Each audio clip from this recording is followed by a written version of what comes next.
کوئی کام کچھ کرتا ہے تو اس کا بدلہ چاہتا ہے. بولو، آپ دکان کرتے ہو تو بدلہ آپ کو روزی چاہیے. حضور نے 23 سال امت کا کام کیے، اور 23 سال میں حضور کو تکلیف کتنی ہوئی؟ 3 سال تک مکہ کے لوگوں نے حضور کو ابو طالب کے ہاتھے میں بند کر دیا تھا، بغیر دانا بغیر پانی کے. کہا تھا اسلام کی تبلیغ بند کر دو، سرکار نے کہا یہ نہیں ہو سکتا، تو بند کر دیا. 3 سال تک بند رہے بغیر دانا پانی کے. کتنی تکلیف اٹھائے میرے پیغمبر نے. اتنا ستایا کہ مکہ چھوڑنا پڑا. آپ نینا مئو میں پیدا ہوئے ہیں اور کوئی اتنا دشمن ہو جائے کہ آپ کو نینا مئو چھوڑنا پڑے تو کتنی تکلیف ہوگی. بولو. وطن سے انسان کو محبت ہوتی ہے. سرکار مکہ میں پیدا ہوئے، مکہ میں کعبہ بھی ہے، مقام ابراہیم بھی ہے، صفا مروہ بھی ہے، آب زمزم بھی ہے. ایسی مبارک جگہ سرکار کو چھوڑنی پڑی. کس چیز کے لیے؟ صرف دین اسلام کے لیے. بہت تکلیفیں اٹھائیں، تو آخر اس کا بدلہ حضور کو بھی تو کچھ چاہیے. جیسے ہم لوگ آئے ہیں میلاد پڑھے تقریر گئے تو ہم کا لوگوں نظرانہ چاہیے. بولو. حضور نے 23 سال، ہم گھنٹہ 1.5 گھنٹہ بولیں گے ہم کو نظرانہ چاہیے، اور سرکار نے 23 سال تک دین پھیلایا، تو ان کو اس کا بدلہ کیا چاہیے؟ کیا کہنا ہے؟ واہ. تو اللہ تعالیٰ نے قرآن کریم میں فرمایا قل اے نبی کہہ دو لا اسألکم علیہ اجرا، اے میرے امتیو میں تم سے اس پر کوئی مزدوری نہیں مانگتا، کوئی اجرت نہیں مانگتا.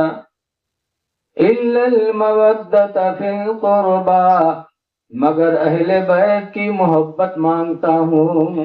کیا کہنا، سبحان اللہ، ماشاء اللہ. تم اہل بیت سے محبت کرو، یہی مجھے تم سے اجر چاہیے. خوش نصیب ہیں وہ لوگ جو اہل بیت کی محبت دلوں میں رکھے ہیں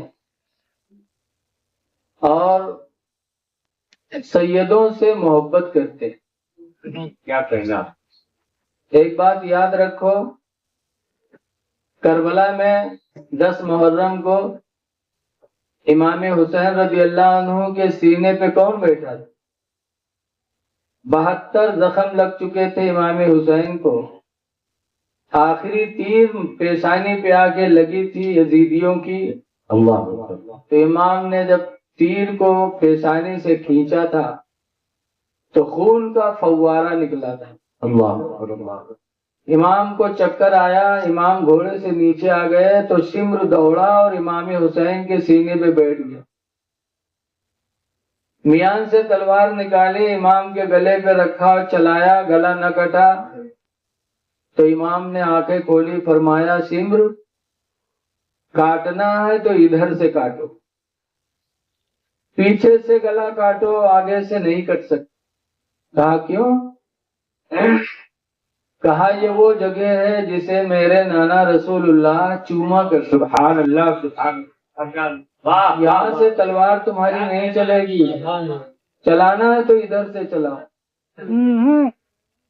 ذرا گریبان کھولو. تو شمر نے گریبان کھولا تو سینہ پہ کوڑ کے داغ تھے، اس کوڑی تھا. تب امام حسین نے کہا تھا شمر میرے نانا کہا کرتے تھے کہ میری امت میں ایک کوڑی ہوگا جو کربلا میں میرے حسین کو شہید کرے گا. تم وہی کوڑی ہو. شرم نہیں آتی؟ جمعہ کا دن ہے، سارے لوگ مسجدوں میں اللہ کی بارگاہ میں سر سجدے میں رکھے ہوں گے، اور تم جن پر نمازوں میں درود پڑھتے ہو نبی اور نبی کی آل پر، ان کے سینے پہ بیٹھے ہو. اتر جاؤ، مجھے بھی اللہ کی بارگاہ میں سر سجدے میں رکھنے دو.